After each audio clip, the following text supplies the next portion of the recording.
Hi friends, ఇదైతే మనకి intelligence bureau అనమాట. Ministry of home affairs, government of ఇండియాకి సంబంధించి 394 జూనియర్ ఇంటెలిజెన్స్ ఆఫీసర్ ఏదైతే ఉన్నాయో దానికి సంబంధించినటువంటి అప్లికేషన్ ఆన్లైన్ ప్రాసెస్ అయితే మనకి ఈరోజు స్టార్ట్ అవుతుంది అనమాట.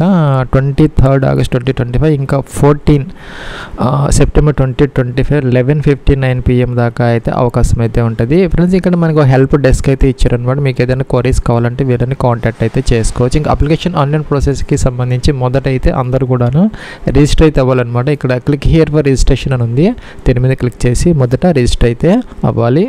ఫ్రెండ్స్, ఇదైతే మనకి రిజిస్ట్రేషన్ ఫామ్ అనమాట. ఇది కంప్లీట్ అయిపోయిన తర్వాత మీకు ఒక లాగిన్ ఐడి పాస్వర్డ్ అయితే మీకు వస్తాయి. దాన్ని పట్టుకొని మీరు లాగిన్ అయిపోయి అప్లికేషన్ ఫామ్ అయితే ఫిల్అవుట్ చేసుకోవాలి. ఇక స్టార్ మార్క్ పెట్టిన తప్పనిసరిగా మనం ఫిల్అవుట్ అయితే చేసుకోవాలన్నమాట. ఈ అప్లికేషన్ కోసం మనం లేటెస్ట్ బ్రౌజర్స్ ఏదైతే ఉన్నాయో ఈ మొజిల్లా ఫైర్ ఫాక్స్ కానీ, గూగుల్ క్రోమ్ కానీ, మైక్రోసాఫ్ట్ కానీ యూజ్ చేసుకోవచ్చు. అలాగే మన ఆండ్రాయిడ్ డివైజెస్లో కూడా, మొబైల్లో కానీ, ట్యాబ్లో కానీ ఎక్కడైనా కూడా ఈ అప్లికేషన్ అయితే మనం చేసుకునే అవకాశం అయితే ఉంటుంది.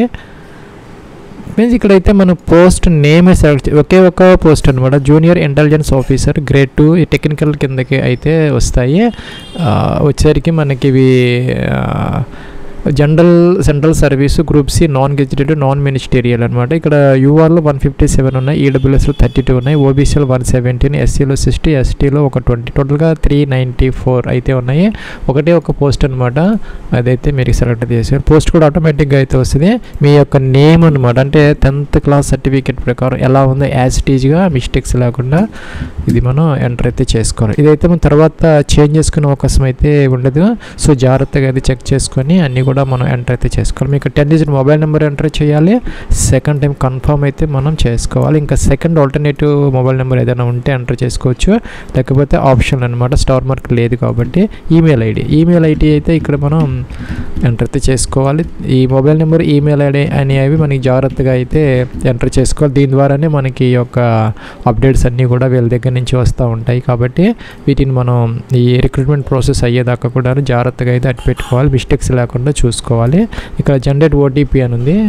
ఇక్కడైతే మనం ఓటీపీ అయితే మనం జనరేట్ అయితే చేసుకోవాలి. ఫ్రెండ్స్, ఇక్కడ మనం ఓటీపీ జనరేషన్ కోసం ఒక క్యాప్చా అయితే అడుగుతున్నారు. ఎంటర్ చేసి సబ్మిట్ చేస్తే మీకు ఓటీపీ అయితే వస్తుంది. ఫ్రెండ్స్, ఇక్కడ kindly use OTP received on your mobile number and email ID, రెండింటికి కూడా మీకు ఓటీపీ అయితే వస్తుంది. మీ యొక్క మొబైల్ నెంబర్కి, ఈమెయిల్ ఐడి ఏదైతే మనం అక్కడ ఇచ్చామో రిజిస్ట్రేషన్లో దానికి ఓకే అనాలి. ఫ్రెండ్స్, ఇక్కడ మనం మొబైల్కి వచ్చినటువంటి ఓటీపీ ఇక్కడ ఎంటర్ అయితే చేసి వ్యాలిడేట్ చేయాలి. అలాగే ఈమెయిల్కి వచ్చిన ఓటీపీ ఇక్కడ ఎంటర్ చేసి వ్యాలిడేట్ చేయాలి. తర్వాత అయితే ఇది అగ్రీ అనాలి. అగ్రీ అయిన తర్వాత ఇక్కడ ఈ యొక్క క్యాప్చా ఎంటర్ అయితే చేసుకోవాలి. ప్లస్ ఇక్కడ మనం రీవెరిఫై అనే బటన్ ఉందన్నమాట. దీని మీద క్లిక్ చేసి రీవెరిఫై అయితే చేసుకోవాలి. ఇప్పుడు ఎంటర్ చేసినటువంటి అన్ని డీటెయిల్స్ కూడాను. ప్లస్ ఇవన్నీ కూడా చెక్ చేసుకోవడం కోసం మనకి ప్రాంప్ట్ అయితే వస్తుంది అనమాట. అంటే మీ యొక్క నేమ్ కరెక్ట్గా ఎంటర్ చేశారా లేదా చెక్ చేసుకొని టిక్ ఆన్ చేసుకోవాలి. అలాగే మీ యొక్క మొబైల్ నెంబర్ ప్రాపర్గా ఉన్నదా లేదా చెక్ చేసుకోవాలి. అలాగే ఈమెయిల్ ఐడి ఇది కూడా టిక్ ఆన్, అన్నీ కూడా టిక్ ఆన్ చేసిన తర్వాత రీవెరిఫై అయితే చేసుకోవాలి. ఇదైతే మనకి ప్రైవసీ నోటీసు, అగ్రీ అనాలి. తర్వాత ఇంకొక అలర్ట్ అయితే వచ్చిందనమాట. ఇక్కడ ఓకే అనాలి. తర్వాత అయితే ఇక్కడ ఒక రిజిస్ట్రేషన్ నెంబర్ అయితే డిస్ప్లే అవుతుంది, మనం నోట్ చేసుకొని పెట్టుకోవచ్చు. మెసేజ్ కూడా వస్తుంది మనకి. తర్వాత పాస్వర్డ్ కూడాను వస్తుంది అనమాట ఈమెయిల్ ఐడికి. అలాగే SMS కూడా వస్తుంది ఫోన్కి. ఇక్కడైతే మనం క్లోజ్ అనాలి. క్లోజ్ అని మనం లాగిన్ అవ్వకుండా డైరెక్ట్గా అప్లికేషన్ ఫామ్లోకి వెళ్ళిపోవడం కోసం ఇక్కడ మనకి గో టు అప్లికేషన్ అని ఉంది రైట్ సైడ్ టాప్లో. ప్లస్ ఇదైతే అప్లికేషన్ ఫామ్ అనమాట. 4 ట్యాబ్స్ అయితే ఇస్తారు మనకి. ఇక్కడ మొదట ఎలిజిబిలిటీ క్రైటీరియా, తర్వాత కమ్యూనికేషన్ అంటే అడ్రస్ డీటెయిల్స్ ఎంటర్ చేసుకో, తర్వాత ఎడ్యుకేషన్ క్వాలిఫికేషన్స్, ఎక్స్పీరియన్స్ ఏదైనా ఉంటే ఎంటర్ చేసుకో, డాక్యుమెంట్స్ అప్లోడ్ చేసి లాస్ట్లో ఫీజు అయితే పే అయితే చేసుకోవాలి. అప్లికేషన్ నెంబర్ అనేది ఆటోమేటిక్గా వస్తుంది. ఇంకా కూడా పోస్ట్ నేమ్ ఇవన్నీ ఆటోమేటిక్గా వస్తాయి. Gender male of female select అయితే చేసుకోవాలి. అలాగే డేట్ ఆఫ్ బర్త్ క్యాలెండర్ ఇచ్చారనమాట. దీని నుంచి మీ యొక్క డేట్ ఆఫ్ బర్త్ ఏదైతే ఉందో అట్లా చేసుకోవాలి. మనకి 14 సెప్టెంబర్ 2025కి అయితే ఏజ్ మనం చెక్ చేసుకోవాలన్నమాట, కరెక్ట్గా ఉన్నదా లేదా అనేది. ఈ వేకెన్సీస్కి సంబంధించి మనకి 18 to 27 ఇయర్స్ అనమాట. ఏజ్ అనేది 18 to 27 ఇయర్స్. మనం 14 సెప్టెంబర్ 2025 చెక్ చేసుకోవాలి. దీనికి అదనంగా SC ST వాళ్ళకైతే 5 years అంటే 32 years, OBC NCL వాళ్ళకైతే కనుక 3 years అంటే 30 years వరకు వాళ్ళకు కూడా అవకాశం అయితే ఉంటుంది. అలాగే ఇక్కడ మనకి డిపార్ట్మెంటల్ క్యాండిడేట్స్ ఎవరైనా ఉంటే వాళ్ళకి 40 years దాకా ఉంటుంది. ఇంకా PWD క్యాండిడేట్స్కి అయితే ఈ వేకెన్సీస్ సూటబుల్ కాదనమాట, వాళ్ళైతే అప్లై చేసుకునే అవకాశం అయితే లేదు. సో ఇక్కడ మీ యొక్క ఏజ్ అనేది చెక్ చేసుకోవాలి ప్రాపర్గా ఉన్నదా లేదా అనేది. ఇక్కడ నెక్స్ట్ ఒకటి ఇన్ని సెలెక్ట్ చేసుకోవాలి. కేటగిరీ, మీ కేటగిరీ ఏంటంటే యూఆర్ఆ, ఈడబ్ల్యూఎస్, ఓబీసీనా, ఎస్సీనా, ఎస్టీనా సెలెక్ట్ అయితే చేసుకోవాలి. సపోజ్ ఈ విధంగా అనమాట. మీరు సపోజ్ ఓబీసీ అయితే కనుక దానికి సంబంధించినటువంటి ఆ యొక్క కేటగిరీ సర్టిఫికేట్ నెంబర్ ఇక్కడ ఎంటర్ చేయాలి. అలాగే date of issue of category certificate అనమాట, అది ఎప్పుడు ఇష్యూ చేశారనేది. మనకైతే ఎన్సీఎల్ అయితే కావాలన్నమాట, అంటే నాన్ క్రీమీ లేయర్ అయితే కావాలి. సెంట్రల్ ఫార్మేట్లో అయితే ఉండాలి. 2024-25కి సంబంధించి 2025 1 ఏప్రిల్ తర్వాత రెన్యువల్ అయినా లేదంటే తీసుకున్నటువంటి సర్టిఫికేట్ మాత్రం మనకి వ్యాలిడ్ అవుతుంది. అంత ముందుది అయితే పనికిరాదు అనమాట, ఎందుకంటే మనకి ఇన్కమ్ క్రైటీరియా ఉంటుంది కాబట్టి. ఈ యొక్క ఈడబ్ల్యూఎస్కి, ఓబీసీకి మాత్రం తప్పనిసరిగా ఈ 1/4/2025 తర్వాత తీసుకున్న లేదంటే రెన్యువల్ అయినటువంటి సర్టిఫికేట్ నెంబరు, డేట్ వేయాలి. అలాగే ఇక్కడ ఎస్సీ ఎస్టీ వాళ్ళు అయితే కనుక ఓల్డ్దైనా పర్వాలేదు, అదే వ్యాలిడ్గా ఉంటే సరిపోతుంది. ప్లస్ ఇక్కడ లాస్ట్లో నోటిఫికేషన్ లాస్ట్ అంటే 14 పేజీ అక్కడైతే మనకి అన్ని ఫామ్స్ ఎనెక్జర్స్ అయితే ఉన్నాయన్నమాట, చూసుకోవచ్చు. ఇదైతే ఈడబ్ల్యూఎస్ క్యాండిడేట్స్కి సంబంధించి. అట్లాగే పైన చూసుకుంటే కనుక ఇదైతే ఓబీసీ వాళ్ళకి సంబంధించి. ఈ ఫార్మేట్లో మీ దగ్గర ఉంటే కనుక ప్రాబ్లం లేదు, అదే మీరు ఎంటర్ అయితే చేసుకోవచ్చు, ప్రాబ్లం అయితే లేదు. ఒక లేకపోతే కనుక ఈ యొక్క ఫార్మేట్లో అయితే మీ దగ్గర వ్యాలిడ్ యాక్టివ్గా ఉన్నటువంటి ఒక కేటగిరీ సర్టిఫికెట్ డీటెయిల్స్ అయితే మెన్షన్ చేసుకోవాలి. అలాగే ఎస్సీ ఎస్టీ వాళ్ళు ఉంటే దానికి సంబంధించిన డీటెయిల్స్ అయితే ఇక్కడ మెన్షన్ అయితే చేసుకోవాలి. ప్లస్ ఇక్కడ మీ యొక్క ఫాదర్స్ నేమ్ ఎంటర్ అయితే చేసుకోవాలి. అలాగే మీ యొక్క మదర్స్ నేమ్ ఎంటర్ చేసుకోవాలి. యాజ్ పర్ డాక్యుమెంట్స్ ప్రకారం 10th మెమోస్ వాటిలో ఉంటుంది కాబట్టి. మ్యారేజ్ స్టేటస్, మీరు మ్యారీడా, అన్మ్యారీడా, విడోనా, డైవర్సిడా, అదే లేదంటే జ్యుడిషియల్ సెపరేటెడ్ సెలెక్ట్ అయితే చేసుకోవాలి. రిలీజియన్, మీకు రిలీజియన్ ఏదైతే ఉందో అట్లా చేసుకోవాలి, అన్నీ వస్తాయి. ఈమెయిల్ ఐడి, మొబైల్ నెంబర్ ఆటోమేటిక్గా వస్తున్నాయి, మనం ఏం చేయడానికి లేదు ఇక్కడ. ప్లస్ ఇంకా ఎగ్జామ్ సిటీ సెంటర్స్ అనమాట, 5 ఆప్షన్స్ అయితే మనం సెలెక్ట్ చేసుకోవాలి. అన్నీ కూడా డిఫరెంట్గా సెలెక్ట్ అయితే చేసుకోవాలి. మొదట స్టేట్ సెలెక్ట్ చేసుకోవాలి, మీరు ఎక్కడ ఎగ్జామ్ రాయాలనుకుంటున్నారు అనేది సెలెక్ట్ చేసి. సపోజ్ మేము ఆంధ్రప్రదేశ్ ఇస్తే కనుక మనకు అనంతపురం, గుంటూరు, కడప, కాకినాడ, కర్నూలు, నెల్లూరు, రాజమండ్రి, తిరుపతి, విజయవాడ, విశాఖపట్నం, విజయనగరం అలాగా వస్తున్నాయి అనమాట. అలాగే మీరు కనుక తెలంగాణ కనుక తీసుకుంటే ఇక్కడ మీకు హైదరాబాద్, సికింద్రాబాద్, కరీంనగర్, ఖమ్మము, మహబూబ్ నగర్, వరంగల్ ఇలా వస్తాయి అనమాట. ఈ 5 కూడా మీరు మొదట స్టేట్, తర్వాత అయితే సిటీ, ఇలాగా అన్నీ కూడా సెలెక్ట్ అయితే చేసుకోవాలి. అన్నీ కూడా డిఫరెంట్గా అయితే ఉండాలన్నమాట. ఈ విధంగా డిఫరెంట్గా అయితే ఉండాలి. ప్లస్ ఇక్కడ ఒక చిన్న ఇది ఉందన్నమాట. ఇక్కడ ఈ యొక్క 5 సెంటర్స్లో మనం 3 స్టేట్స్ మాత్రమే మనం సెలెక్ట్ చేసుకున్నాం. ఒక సపోజ్ మనం ఆంధ్రప్రదేశ్ తీసుకుంటే ఇక్కడ మనం అంటే 3 టైమ్స్ మాత్రం ఇవ్వగలం అనమాట, థ్రైస్ అని చెప్తున్నారు. సో 3 సెంటర్స్ మాత్రం ఫస్ట్ మనకు కావాల్సిన వాటిల్లో సెలెక్ట్ చేసుకోవాలి. మిగతావి అయితే ఈ విధంగా వేరే స్టేట్, వేరే యొక్క ఎగ్జామినేషన్ సెంటర్ అయితే సెలెక్ట్ అయితే చేసుకోవాలి. అంటే మనకి 5 కూడా మనం ఆంధ్రప్రదేశ్లో ఇవ్వడానికి, అలాగే తెలంగాణ ఇవ్వడానికి లేదనమాట. 3 మాత్రం ఇవ్వచ్చు, ఫస్ట్ 3, తర్వాత ఇది మాత్రం వేరే స్టేట్, వేరే సిటీ అయితే ఇవ్వాల్సిన అవసరం అయితే ఉంటుంది. సో ఇక్కడ మీరు కనుక ఆంధ్రప్రదేశ్ ఇస్తే తీసుకోదు. సో ఇక్కడ మనకి thrice, you cannot select Andhra Pradesh as test centre more than thrice, అంటే 3 టైమ్స్ కంటే ఎక్కువ సార్లు అయితే తీసుకోదు. సో కాబట్టి మీరు కనుక ఆంధ్ర వాళ్ళు అయితే కనుక ఆంధ్రప్రదేశ్ మొదట సెంటర్ మీకు దగ్గరలో ఉన్నది, అలాగ 3 ఇచ్చిన తర్వాత మన తెలంగాణ సెట్ చేసుకోవాలి. తెలంగాణ వాళ్ళు అయితే మొదట తెలంగాణ ఇచ్చి కింద అయితే ఆంధ్రప్రదేశ్కి సంబంధించిన టెస్ట్ సెంటర్స్ మీకు దగ్గరగా ఉన్న వాటిల్లో ఇచ్చుకుంటే సరిపోతుంది. ఎక్స్ సర్వీస్ మ్యాన్ అయితే ఎస్పెట్టాలి, లేకపోతే నో అనమాట. ఇంకా స్పోర్ట్స్ పర్సన్స్ ఎవరన్నా ఉంటే మీకు కనుక మెరిట్ ఉంటే మనకి యొక్క నోటిఫికేషన్ లాస్ట్లో కొన్ని ఎనెక్జర్స్ ఉన్నాయన్నమాట, దానికి సంబంధించినటువంటి స్పోర్ట్స్ సర్టిఫికెట్ అయితే మీకు అవసరం అవుతుంది. ఇక్కడైతే ఎస్ పెట్టుకోవచ్చు అనమాట. మీకు ఏదైనా స్పోర్ట్స్ మెరిట్ ఏదైనా ఉంటే, లేకపోతే నో పెట్టుకోవచ్చు. అలాగే మీరు కనుక డిపార్ట్మెంటల్ క్యాండిడేట్స్ అంటే గవర్నమెంట్ సర్వెంట్స్ ఎవరైనా ఉంటే కనుక దానికి సంబంధించి ఎస్ అయితే పెట్టుకోవాలి. ఎస్ పెడితే కనుక ఎంప్లాయ్మెంట్ ఐడి, ఎంప్లాయర్ నేమ్ అంటే ఏ ఆర్గనైజేషన్లో వర్క్ చేస్తున్నారు, జాయినింగ్ డేట్, ఇవన్నీ మెన్షన్ అయితే చేసుకోవాలి. నో పెడితే అవసరం లేదనమాట, సేవ్ అండ్ నెక్స్ట్ అయితే చేసుకోవచ్చు. ఫ్రెండ్స్ ఇదైతే మనకి సెకండ్ ట్యాబ్ అనమాట, కమ్యూనికేషన్ డీటెయిల్స్. ఇక్కడ అడ్రస్లో మన మొదటి కరస్పాండెన్స్ అడ్రస్లో మీకు డోర్ నెంబర్, ఫ్లాట్ నెంబర్తో సహా కంప్లీట్ అడ్రస్, స్ట్రీట్, అలాగే మీ కంట్రీ ఇండియా సెలెక్ట్ చేసుకోవాలి. స్టేట్ ఆంధ్రప్రదేశ్, తెలంగాణ, మీ అడ్రస్లో నుంచి స్టేట్, డిస్ట్రిక్ట్ అనమాట. డిస్ట్రిక్ట్స్ అన్నీ కూడా వస్తున్నాయి, అంటే ఓల్డ్ వస్తున్నాయి అనమాట. సో మనం కొత్త డిస్ట్రిక్ట్ కావాలి అనుకుంటే ఇక్కడ లాస్ట్ అదర్స్ అని ఉందన్నమాట. అదర్ ఆప్షన్ తీసుకుంటే ఇక్కడ కొత్త డిస్ట్రిక్ట్ని మనం ఎంటర్ అయితే చేసుకోవచ్చు, ప్రాబ్లం అయితే. పిన్ కోడ్ ఎంటర్ చేసుకుని సరిపోతుంది. అలాగే ఇక్కడ permanent address, communication address same అయితే ఎస్ పెట్టేస్తే సరిపోతుంది. ఇవన్నీ ఫిల్అప్ అయితే అయిపోతాయి. సేవ్ నెక్స్ట్కి అయితే బ్యాక్ కూడా వెళ్ళొచ్చు అనమాట. బ్యాక్ వెళ్ళి చెక్ చేసుకుని ఏదైనా మిస్టేక్స్ ఉంటే మీరు వాటిని సరి చేసుకొని నెక్స్ట్ సేవ్ నెక్స్ట్కి అయితే వెళ్ళొచ్చు. ప్లస్ ఇక్కడ ఎడ్యుకేషన్ క్వాలిఫికేషన్ డీటెయిల్స్ ఎంటర్ అయితే చేసుకోవాలి. మొదట 10th క్లాస్, తర్వాత అయితే ఇంటర్మీడియట్, తర్వాత ఎసెన్షియల్ క్వాలిఫికేషన్ డిగ్రీ ఎంటర్ అయితే చేసుకోవాలి. డిగ్రీ లేదంటే డిప్లొమా అనమాట మనకి ఎసెన్షియల్ క్వాలిఫికేషన్. అయితే ఇక్కడ ఒక నోట్ అయితే ఇచ్చారనమాట, మీకు జీపీఏలో కానీ సిజిపిఏలో కానీ ఆ యొక్క గ్రేడ్ సిస్టమ్స్లో ఉంటే దానిని ఈక్వలెంట్ పర్సంటేజ్లోకి అయితే మనం చేంజ్ చేసుకోవాలి. అలాగే ఇక్కడ చూసుకుంటే కనుక పర్సంటేజ్ ఎగ్జాక్ట్ పర్సంటేజ్ అయితే వేయాలి. మనం రౌండ్ అప్ చేసేసి సపోజ్ మీకు 59.99 వస్తే ఇక్కడ 60% అనేది వేయకూడదు. సో ఎగ్జాక్ట్ పర్సంటేజ్ అయితే వేయాలి, రౌండ్ ఆఫ్ అయితే చేయకూడదు. ప్లస్ మనకి ఈ యొక్క సిజిపిఏని పర్సంటేజ్లోకి మార్చుకోవడానికి మీ యొక్క consolidated marks memos back side అయితే మనకి ఒక పాయింట్ స్కేల్ అయితే ఇస్తారు. అంటే 10 పాయింటా లేకపోతే 9.5 అండ్ సపోజ్ మీకు 10 పాయింట్ స్కేల్ అయితే కనుక మీకు కనుక 6.4 కనుక వచ్చి ఉంటే ఫర్ ఎగ్జాంపుల్ మీకు 60% అనేది ఇక్కడ ట్రీట్ చేస్తారని చెప్పేసి ఇక్కడ నోట్ అయితే ఇచ్చారు. అని 10 point scale CGPA of 6.4 will be consider as 60%. అదేవిధంగా మీరు ఆ యొక్క పర్సంటేజ్ని వేసుకొని యాజ్ పర్ ద ఫార్ములా ఇక్కడ ఎంటర్ అయితే చేసుకోవాలన్నమాట. సపోజ్ మీకు 9.5 స్కేల్లో ఉంటే కనుక మీకు 8.5 వస్తే 9.5 into 8.5 వేస్తే మీకు పాయింట్స్ వస్తాయి, ఆ యొక్క పర్సంటేజ్ అనేది వస్తుంది. 2 digits 2 decimals ఇక్కడ ఎగ్జాక్ట్గా ఎంటర్ చేస్తే సరిపోతుంది. ప్లస్ ఇక్కడ 10th క్లాస్కి సంబంధించినటువంటి బోర్డు అనమాట. మీరు సిబిఎస్ఈలో చదువుకున్నారా లేకపోతే 10th క్లాస్ స్టేట్ బోర్డు అనేది. తర్వాత ఇయర్ ఏ ఇయర్లో చదువుకున్నారు 10th క్లాస్కి సంబంధించి ఇన్స్టిట్యూట్ నేమ్ అనమాట. మీరు ఏ కాలేజీ అదే ఇన్స్టిట్యూట్లో చదువుకున్నారో ఇక్కడ ఎంటర్ అయితే చేసుకోవాలి. అలాగే సబ్జెక్ట్ కాంబినేషన్ జనరల్ లేకపోతే కనుక ఒక సబ్జెక్ట్ కాంబినేషన్ మెయిన్ ఉంటాయి కదా, సైన్స్ సోషల్ అలాగే మ్యాథమెటిక్స్ తెలుగు హిందీ ఇంగ్లీషు అవి ఎంటర్ అయితే చేసుకోవచ్చు అనమాట. 6 సబ్జెక్ట్స్. లేకపోతే జనరల్ అయితే జనరల్ అనమాట. పాస్ సెలెక్ట్ చేసుకోవాలి. అలాగే సిజిపిఏ సిస్టమా లేకపోతే ఏంటి, సిజిపిఏ అయితే కనుక సపోజ్ మీకు ఎంత సిజిపిఏ వచ్చింది అనేది ఎంటర్ చేయాలి సరిపోతుంది.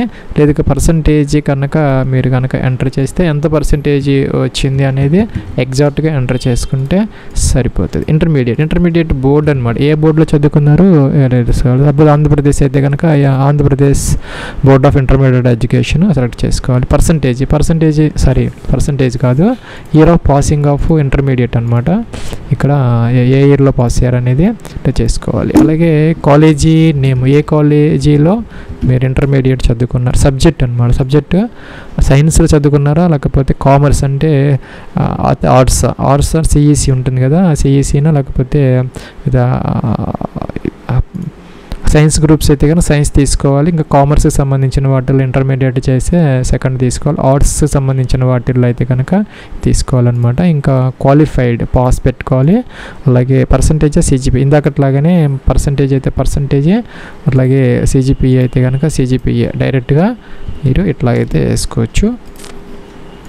ఇంకా చూసుకుంటే కనుక ఇక్కడ ఎసెన్షియల్ క్వాలిఫికేషన్కి సంబంధించి ఇక్కడ మన essential qualification diploma in engineering ఇక్కడ బ్రాంచెస్ ఇచ్చారు. వీటిలో దాంట్లో మీరు డిప్లొమా చేస్తే ఎలిజిబుల్ అవుతారు. అలాగే బ్యాచిలర్స్ డిగ్రీ ఇక్కడ కొన్ని బ్రాంచెస్ ఇచ్చారు. అంటే సైన్స్ స్ట్రీమ్తో పాటు ఇక్కడ కొన్ని స్ట్రీమ్స్ ఇచ్చారు. వాటిలో కనుక మీరు డిగ్రీ చేస్తుంటే ఎలిజిబుల్ అవుతారు. అలాగే డిగ్రీ ఇన్ కంప్యూటర్ అప్లికేషన్స్ వాళ్ళు కూడా ఎలిజిబుల్ అయితే అవుతారనమాట. ఇక్కడ డిప్లొమా చూసుకుంటే కనుక ఎలక్ట్రానిక్స్లో కానీ, లేదంటే ఎలక్ట్రానిక్స్ అండ్ టెలికమ్యూనికేషన్లో కానీ, లేదంటే ఎలక్ట్రానిక్స్ అండ్ కమ్యూనికేషన్ కానీ, లేదంటే ఎలక్ట్రికల్ అండ్ ఎలక్ట్రానిక్స్లో కానీ, లేదంటే ఐటీ కానీ, సిఎస్లో కానీ, లేదంటే సిఈ అంటే కంప్యూటర్ ఇంజనీరింగ్లో కానీ, లేదంటే కంప్యూటర్ అప్లికేషన్ ఈ యొక్క స్ట్రీమ్లో ఏదో ఒక దాంట్లో డిప్లొమా చేసిన వాళ్ళందరూ కూడా ఎలిజిబుల్ అయితే అవుతారు. ఇంకా bachelors degree in science BSc లేదంటే బీఈ బీటెక్ చేసిన వాళ్ళు ఎవరైతే ఉన్నారో, ఎలక్ట్రానిక్స్ లేదంటే కంప్యూటర్ సైన్స్ లేదంటే ఫిజిక్స్ లేదంటే మ్యాథమెటిక్స్ ఈ యొక్క స్ట్రీమ్స్లో కనుక మీరు బ్యాచిలర్స్ డిగ్రీ అంటే సైన్స్ అంటే బీఎస్సీ కానీ బీఈ బీటెక్ లాంటి చేసినా కూడాను ఎలిజిబుల్ అయితే అవుతారు. హయ్యర్ క్వాలిఫికేషన్ ఉన్నా కూడాను ఎలిజిబుల్లే అవుతారు. ఇంకా బ్యాచిలర్స్ డిగ్రీ ఇన్ కంప్యూటర్ కూడాను ఎలిజిబుల్, బీసీఏ లాంటివి చేసిన వాళ్ళు కూడాను ఎలిజిబుల్ అవుతారు. దీనికి సంబంధించి మనం అప్లికేషన్లో చూసుకుంటే కనుక డిప్లొమా ఇన్ ఇంజనీరింగ్ ఇందా చెప్పిన బ్రాంచెస్లో కనుక డిప్లొమా చేసి ఫస్ట్ ఆప్షన్ తీసుకోవాలి. బీఎస్సీ క్యాండిడేట్స్ ఎవరైనా ఉంటే కనుక సెకండ్ ఆప్షన్ తీసుకోవాలి. బీఎస్సీ అనేసరికి ఇక్కడ మన బ్రాంచెస్ ఏవైతే చెప్పామో electronics, computer science, physics, mathematics వాటిలో చేసిన వాళ్ళు మాత్రం సెకండ్ ఆప్షన్ తీసుకోవాలి. Bachelors degree in computer applications అంటే లాస్ట్ ఆప్షన్ అనమాట. ఇక్కడ bachelors degree in computer application అనేది మనకి థర్డ్ ఆప్షన్ ఇచ్చారు. బీసీఏ లాంటి చేసిన వాళ్ళు ఈ ఆప్షన్ తీసుకోవాలి. ఎంసీఏ వాళ్ళు కూడా ఎలిజిబుల్, ఎందుకంటే ఇక్కడ వాళ్ళు లాస్ట్ ఆప్షన్ తీసుకోవాలి. Higher qualification in relevant field, ఇక్కడ ఏవైతే బ్రాంచెస్ చెప్పారో వాటిలో కనుక మీరు పీజీ చేసినా కూడాను లాస్ట్ ఆప్షన్ తీసుకొని అప్లై అయితే చేసుకోవచ్చు. లేదంటే కనుక డైరెక్ట్గా ఇలాగ సెలెక్ట్ అయితే చేసుకోవాలి. మీరు దేంట్లో అయితే మీకు ఏ ఆప్షన్ అయితే మీకు సూటబుల్ అవుతున్నదని, మీ దేంట్లో అయితే ఎడ్యుకేషన్ క్వాలిఫికేషన్ ఉన్నదో అక్కడ సెలెక్ట్ అయితే చేసుకోవాలి. ఇంకా మన స్పెషలైజేషన్ అనమాట. సపోజ్ నేను బ్యాచిలర్ బీఎస్సీ ఇస్తే కనుక electronics, computer science, physics, mathematics అడుగుతున్నది. ఇంకా డిప్లొమా తీసుకుంటే కనుక డిప్లొమాలో కూడా electronics and telecommunication, electronics and communication ఇప్పుడు చెప్పినవన్నీ వస్తున్నాయి. ఐటీ, సిఎస్, సిఈ అన్నీ కూడా వస్తున్నాయి. ఇంకా బీసీఈ అంటే బ్యాచిలర్స్ డిగ్రీ ఇన్ కంప్యూటర్ అప్లికేషన్కి ఏమీ రావట్లేదు అనమాట, ఇంకా డైరెక్ట్ అనమాట అది. ఇంకా హయ్యర్ క్వాలిఫికేషన్ కనుక మీరు సెలెక్ట్ చేసుకుంటే బ్యాచిలర్స్ డిగ్రీనా లేకపోతే మాస్టర్స్ డిగ్రీ. సపోజ్ మీరు ఏదైనా మాస్టర్స్ చేస్తుంటే కనుక దాంట్లో కూడా మళ్ళీ మనకి స్పెషలైజేషన్స్ అయితే వస్తాయి. Electronics and telecommunications, electronics and communication, electrical electronics in IT, CS, CE, ఇంకా కూడా కంప్యూటర్ అప్లికేషన్స్, ఈ విధంగా అనమాట ఇక్కడ తీసుకో. సపోజ్ మేము బీఎస్సీ చేస్తుంటే ఇక్కడ మన స్పెషలైజేషన్ ఇలా తీసుకుంటే సరిపోతుంది. కాలేజీ నేమ్ అనమాట, మీరు ఏ కాలేజీలో చదువుకున్నారో ఇక్కడ ఎంటర్ అయితే చేసుకోవాలి. ఇంకా ఇన్స్టిట్యూట్ లేదంటే కాలేజీ లేదంటే యూనివర్సిటీ నేమ్ పైన ఇక్కడ మనం కాలేజీ నేమ్ ఇచ్చాం కాబట్టి ఇక్కడ మనం యూనివర్సిటీ నేమ్ ఎంటర్ చేస్తే సరిపోతుంది. అలాగే ఆ యొక్క యూనివర్సిటీ లేదంటే కాలేజీ మీకు ఏ స్టేట్లో ఉన్నది అది కూడా ఎంటర్ అయితే చేసుకోవాలన్నమాట. మీరు చదువుకున్నటువంటి ఆ యొక్క డిగ్రీ లేదంటే డిప్లొమాకి సంబంధించినటువంటి కాలేజీ లేదంటే యూనివర్సిటీ ఏ స్టేట్లో ఉన్నది చేసుకోవాలి. Month and year of passing of ఇదనమాట, డిగ్రీ డిప్లొమాకి సంబంధించి మంత్ అండ్ ఇయర్ ఇస్తే సరిపోతుంది. ఇది వచ్చేసరికి జాయినింగ్ అనమాట, మీరు ఎప్పుడు జాయిన్ అయ్యారు సెలెక్ట్ చేసుకోవాలి. ఇంకా కూడా ఎప్పుడు పాస్ అయ్యారు అనేది కూడా మెన్షన్ అయితే చేసుకోవాలి. ఈ విధంగా అనమాట.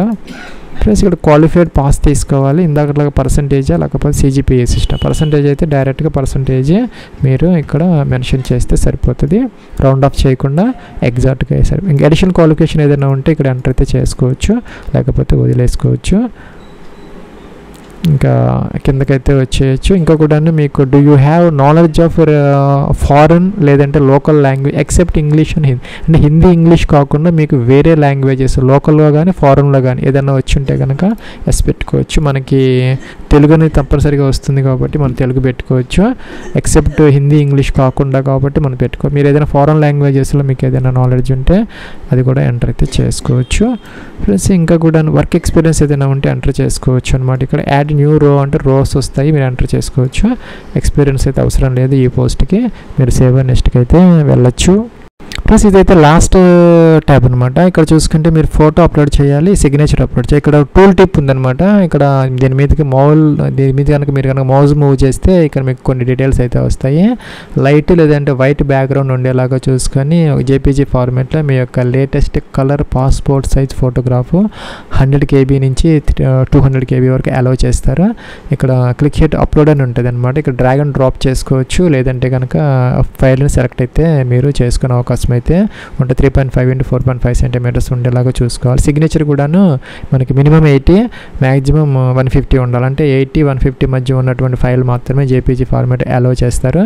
ఒక మీ దగ్గర ఏదైనా చిన్నగా ఉంటే కనుక ఫైల్ని ఆ యొక్క సైజుని పెంచుకోవాలి అనుకుంటే మీకు ఇక్కడ PI7 ఇమేజ్ టూల్ అనే ఒక వెబ్సైట్ అయితే ఉంటుంది. అక్కడ మీరు మీ యొక్క ఫైల్ని కొంచెం పెంచుకోవచ్చు లేదంటే తగ్గించుకోవచ్చు. ఫైల్ ఇక్కడ మీరు అప్లోడ్ చేసిన తర్వాత మీకు ఏ సైజుగా, సపోజ్ మీకు సిగ్నేచర్ అనుకోండి, సపోజ్ మీకు 90 KB కావాలనుకో 90 KB బట్టి ఇంక్రీజ్ అయ్యి మీకు డౌన్లోడ్ అయితే చేసుకోవచ్చు.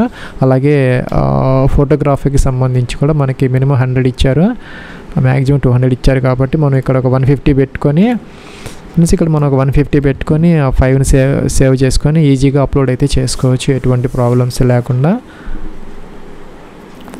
ప్లస్ అలాగే ఫీజుకి సంబంధించి జనరల్ క్యాండిడేట్స్కి 650 రూపీస్ అయితే వచ్చిందనమాట. ఇక్కడ మీరు నోటిఫికేషన్లో చూసుకున్నట్లయితే ఇక్కడ ఫీజుకి సంబంధించి మనకి అంటే మనకి male candidates UR EWS OBC క్యాండిడేట్స్కి మాత్రం 650 రూపీస్ అయితే వస్తున్నది. అలాగే మరి ఉమెన్ క్యాండిడేట్స్ ఎస్సీ ఎస్టీ వాళ్ళకి మాత్రం 550 రూపీస్ అంటే 100 రూపీస్ అనేది వాళ్ళకి ఇది ఉందన్నమాట కన్సెషన్.